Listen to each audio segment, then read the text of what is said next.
Les cérémonies marquant la première édition de la journée de la coopération entre l'équipe européenne et le Burundi ont eu lieu ce vendredi 10 juin 2022 au jardin public de Bujumbura. Ils ont été haussés par l'ambassadeur délégué de l'Union européenne au Burundi, Claude Bossu, et le ministre chargé des Affaires étrangères et de la coopération au développement, Albert Shingiro. La journée de la coopération est ouverte. Félicitations.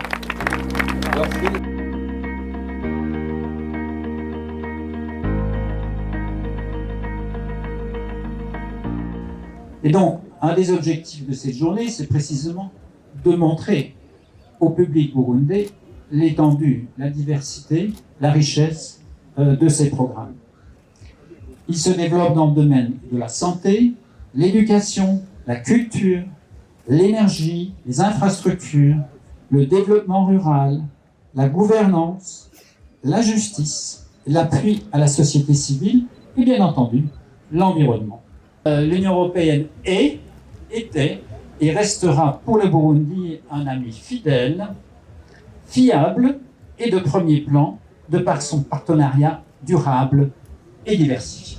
Au nom du gouvernement burundais, le ministre Albert Shingiro a salué l'état actuel de la coopération entre le Burundi et l'Union européenne et a déclaré qu'il est très à l'aise de constater que les jeunes sont la cible privilégiée de cette journée de la coopération entre le Burundi et l'Union européenne. La journée de la coopération est une vitrine qui montre comment la coopération basée sur la confiance et la compréhension mutuelle améliore la vie des populations bénéficiaires. Je suis de ce fait très à l'aise de constater que les jeunes sont la cible privilégiée de cette activité. Les jeunes constituent, comme vous le savez, la majorité de la population burundaise, environ 65%. Ils représentent les leviers essentiels de la politique de développement du pays. Les jeunes sont la colonne vertébrale de la lutte contre la pauvreté et l'édification des sociétés inclusives. Contrairement à ce qui se dit dans plusieurs forums internationaux, les jeunes ne sont pas les leaders de demain, mais ceux d'aujourd'hui.